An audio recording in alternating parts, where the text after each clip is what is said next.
son indicadores de morbilidad. Es decir, hemos terminado con todo lo que es mortalidad y con los indicadores demográficos. ¿Ya? Lo único que quedaría pendiente entonces es morbilidad. En morbilidad tenemos dos indicadores. La primera es la incidencia, que nos va a medir esta velocidad, ¿no es cierto? La velocidad o la aceleración del proceso sano-enfermo. Es decir, qué tan rápido pasamos nosotros de estar sanos a enfermar, ¿sí? También es importante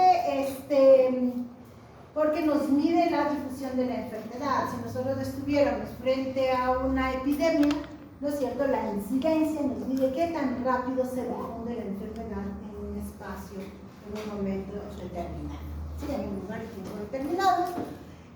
¿Cómo calculamos? Tasa de incidencia acumulada, número de casos nuevos. Aquí lo importante en la incidencia es que siempre vamos a referirnos a casos nuevos, ¿sí?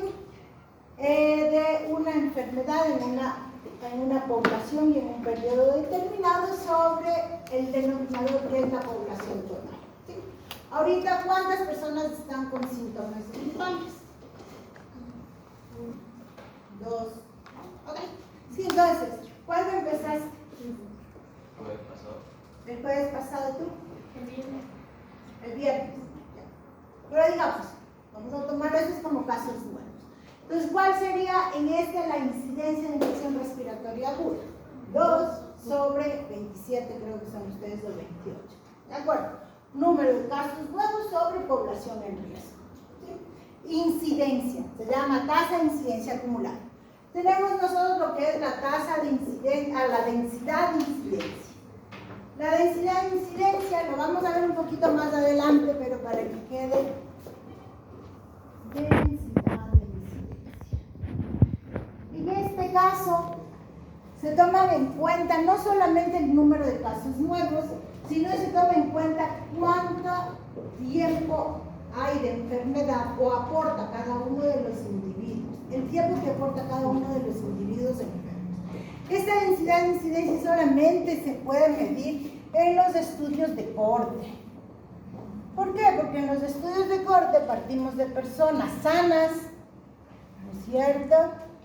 Y luego vamos a tener expuestos, no expuestos, y vamos a ver en el transcurso del tiempo quiénes desarrollan la enfermedad en cada uno de los grupos.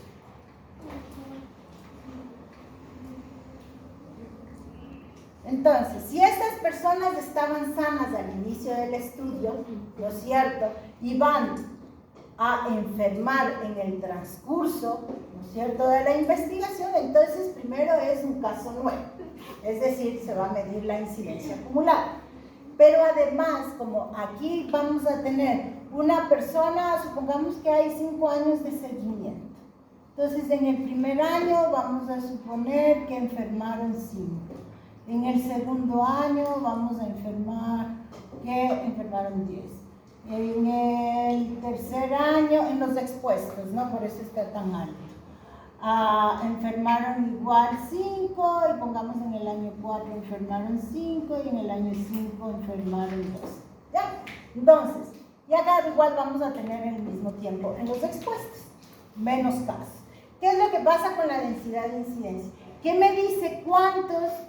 Además del número, ¿cuánto es el tiempo que cada uno de estos individuos va a aportar? Entonces, en este caso, los 5 que enfermaron en el primer año de seguimiento solamente aportan como 1 año, pero los 10 que enfermaron en el segundo año van a aportar 2 años adicionales, y así vamos a sumar casos más tiempo, ¿sí?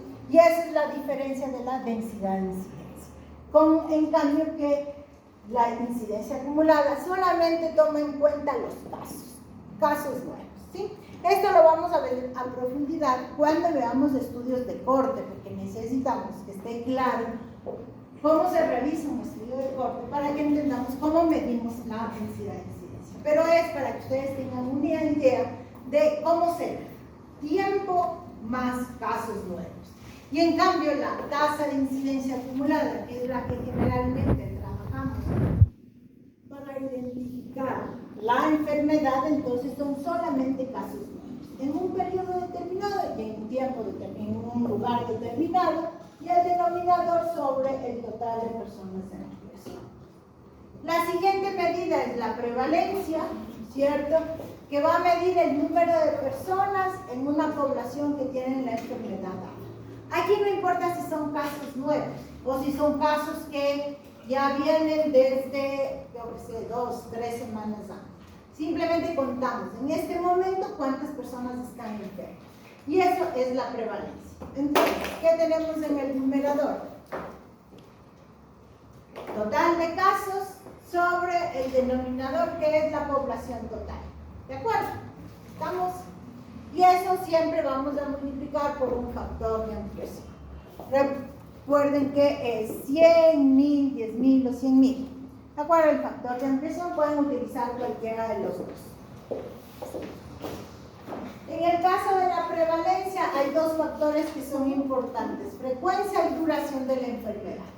Es mucho más fácil en enfermedades agudas, infecciosas, trabajar con incidencia. ¿Por qué? Porque si un niño tiene neumonía o tiene infección respiratoria aguda, en el año se esperan 8 episodios, generalmente en los niños.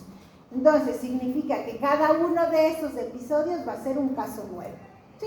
Entonces, ese niño se enferma y luego se cura, pasarán 2, 3, 4 meses y probablemente va a volver a enfermar. Y ese va a ser nuevamente un caso nuevo. ¿Ya? ¿Qué pasa con las enfermedades crónicas? Las enfermedades crónicas, ¿no es cierto?, no van a tener curación. ¿Ya? Entonces, la prevalencia va a ir aumentando. No conocemos exactamente en qué momento fue esa persona presentó un caso nuevo. Generalmente lo que nosotros trabajamos o lo que se puede es en qué momento fue diagnosticado. Pero como es una enfermedad crónica, no significa que ese momento en que fue diagnosticado tiene la enfermedad. Puede haber tenido, por ejemplo, la hipertensión se le conoce como una enfermedad silenciosa, porque no presenta signos y síntomas, puede tener varios años, ¿no es cierto?, tiempo atrás de presentar la enfermedad antes de que sea diagnosticada. Y generalmente es diagnosticado cuando va a tener un evento cerebro-cardiovascular. ¿Ya? Entonces, en ese momento, por eso es que es la frecuencia y duración. En los estudios de, digamos, en las enfermedades crónicas, generalmente trabajamos con prevalencia, justamente no con incidencia. Además, como va a depender de la frecuencia y duración, probablemente van a haber, no se van a curar las personas con enfermedades crónicas, sin embargo pueden fallecer.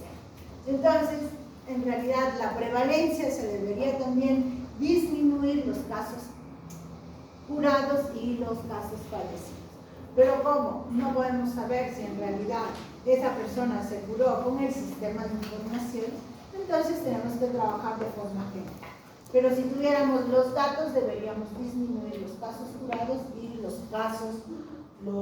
enfermos. ¿Sí? Voy a hacer un gráfico como para ir identificando la diferencia de incidencia y prevalencia testicular.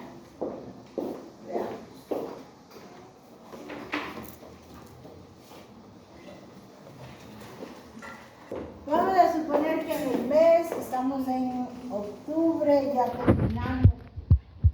Voy a poner primera semana de octubre. Ay. Así. Tercera semana, porque estamos en fecha 20, 27. Vamos a decir, ya se terminó octubre, de acuerdo. Vamos a terminar octubre. Cuarta semana de octubre. ¿Ya?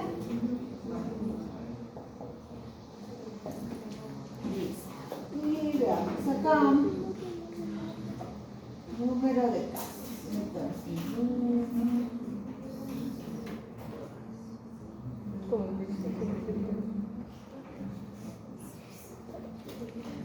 Entonces, que en la primera semana de octubre, supongamos que tuvimos 5 casos.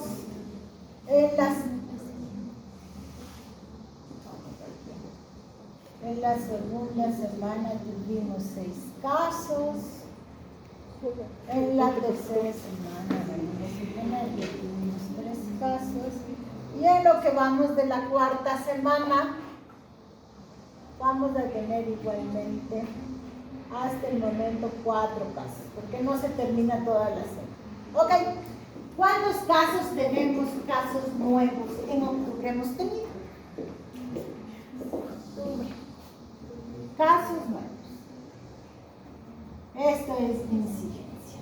¿Cuántos tenemos en total? Casos nuevos. Vamos. ¿Cuántos casos hemos tenido? 18. Sí. Sí, 14, 18. No, sí, 18. Sí. 18 casos, ¿no es cierto? Sin embargo, si nosotros tomáramos en cuenta los casos de septiembre, vamos a poner acá lo mismo, y acá vamos a poner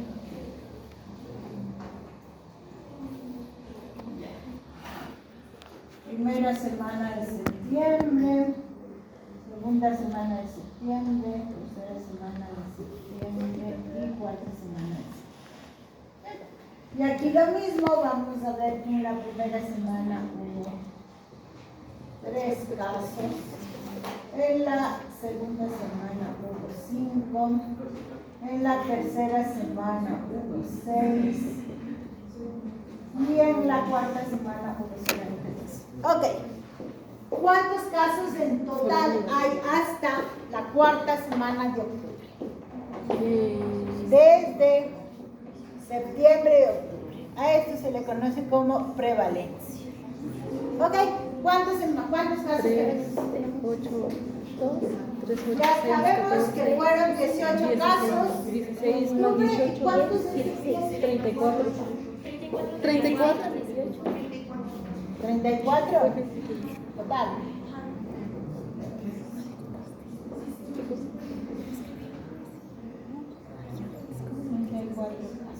¿De acuerdo? Estamos con la diferencia de prevalencia e incidencia. Incidencia siempre casos nuevos. Prevalencia todos los casos que se han presentado en un momento determinado. Pueden ser casos nuevos como casos anteriores. ¿Sí? ¿Y desde cuándo se les considera casos nuevos? Casos nuevos, generalmente, si nosotros estamos hablando de octubre, entonces hablamos de incidencia en octubre. ¿Ya? Ahora, en este momento, ¿de acuerdo? Esos son los casos nuevos. Los casos antiguos van a ser, digamos, los casos anteriores van a ser desde, si queremos saber cuántos casos de N1H1 hemos tenido entre enero a octubre, ¿qué van a hacer? Es prevalencia, ¿cierto? Generalmente es prevalencia de periodo. Entonces, desde enero hasta octubre, vamos a suponer que de N1H1 tenemos 200 casos. Pero solamente los casos de N1H1 que se presentaron en octubre son casos nuevos, entonces esa es incidencia. Pero entonces ahí yo tendría que determinar el tiempo para decir cuáles son nuevos. Claro, los casos nuevos van a ser siempre en determinado tiempo. Pero serían arbitrarios por mí. Son lo que te piden. O sea, si nosotros ahora vamos al centro médico, ya, y tú pides el número de casos de personas que han tenido positivo para N1H1 de octubre, esos van a ser casos nuevos. Ya, ¿cuáles son los casos? Los demás casos, ¿no es cierto? Sumando todo lo que se ha ido acumulando desde enero, febrero, marzo, o desde agosto, solamente agosto, septiembre, ese ya va a ser prevalencia, está incluido los de octubre. ¿Sí? Ok. Ahora, tenemos un par de indicadores que se trabajan cuando tenemos una investigación de brotes o de epidemias. ¿Ya? Lo primero que vamos a calcular es la tasa de ataque. La tasa de ataque es igual a una tasa de incidencia, pero la diferencia va a ser que está en ese contexto de investigación de brotes. Es decir, si ustedes van vamos en Guamaní, ya, que van a la rural y les digamos, perdón, a su IRIS comunitario y les dicen que hay un brote de salmonelosis. ¿Ya? la guardería guaraní y les llaman a ustedes que vayan del centro de salud. Ok. En ese momento ustedes van a contar cuántos niños tienen salmonelosis. ¿Eso es incidencia o es prevalencia? Incidencia, ¿no es cierto? Entonces vamos a suponer que han tenido 20 niños salmonelosis de 200. Entonces, 70 niños sobre 200. Esta es la población total o la población en riesgo y este es el número de casos nuevos. ¿De acuerdo? Y otra cosa que es importante es que en la tasa de ataque siempre vamos a multiplicar por 100. ¿De acuerdo? No como la tasa de incidencia que multiplicamos por K, sino en la tasa de ataque siempre va a ser por 100. ¿Sí? Veamos, ¿cuánto sería entonces la tasa de ataque de salmonelosis en Guamaní en la escuelita? En la guardería. 35%. ¿Ya? Entonces, tasa de ataque del 35%. Ahora, la siguiente es la tasa de letalidad, que nos dice cuál es el riesgo de morir estando enfermos.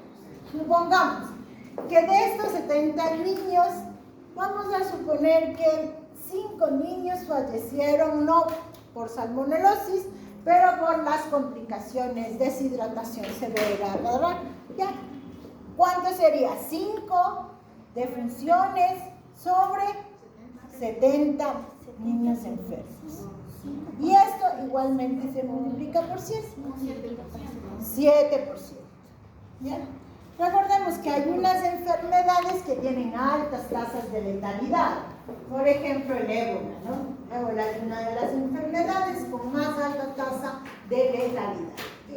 Si pensamos nosotros en el COVID también, al inicio, como no había cómo diagnosticar, no había conocimiento sobre el manejo, etc., las tasas de letalidad igualmente fueron bastante altas. ¿Sí? Entonces, estos dos indicadores que son sumamente importantes cuando investigamos una epidemia o un brote. ¿Sí? De acuerdo, pregunta sobre morbilidad. Una pregunta, ¿en lo de la tasa de letalidad solo se le deja un porcentaje o se le pone 7% por 100 personas que perdieron? No, se le pone porcentaje. Aquí sí estamos hablando de porcentajes. ¿Ya? Entonces, por eso acá tenemos 27%, 3%, 4%, 50%, 90% de letalidad, porque obviamente entre más cercano a 100, la letalidad obviamente implica que la enfermedad es mucho más agresiva, ¿no es cierto? Justamente produce casos graves y fatales. ¿Ya? ¿Preguntas, chicos, alrededor de estos indicadores? ¿No? Vamos a ver.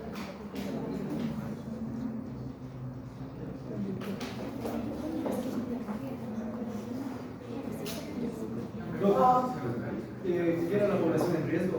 La población en riesgo es la población, tu denominador, la población total que está en riesgo cuando hablamos de un brote o de una epidemia. Si es que son, por ejemplo, los niños de la guardería, va a ser el total de los niños de la guardería.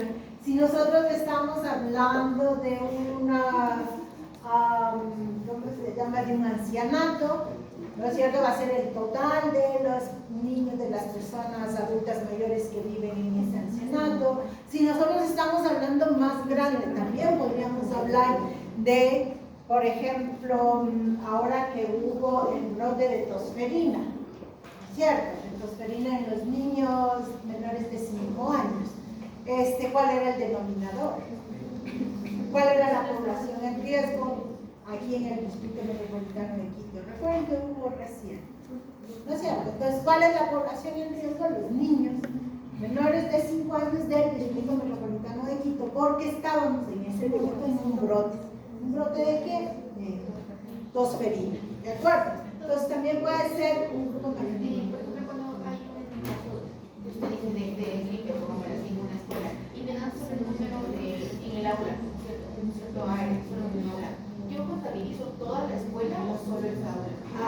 Ahí hay que ver, generalmente todos los niños están, dependiendo de la enfermedad, vamos Sí, porque hay enfermedades que son que se difunden muy rápidamente. Entonces, que uno no puede decir, solamente los niños que están aquí en el aula van a ser los que están enfermos. No, porque puede, ¿no es cierto?, difundirse, diseminarse la enfermedad exactamente más. Entonces va a ser toda la escuela.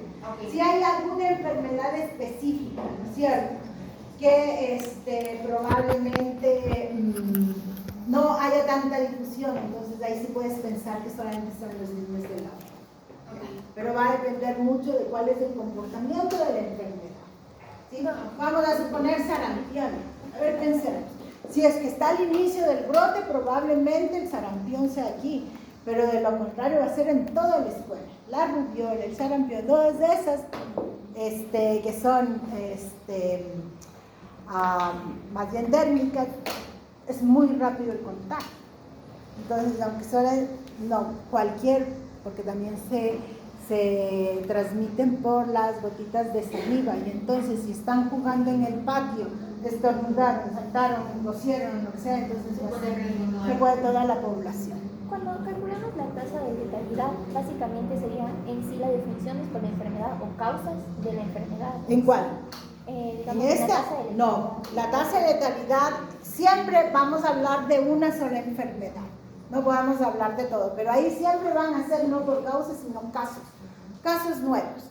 Sino que hablamos, lo que me refiero es de que cuando hablamos de un brote no van a ser varias enfermedades. Es una sola enfermedad la que te va a permitir contar, digamos, frente al brote en el que estás.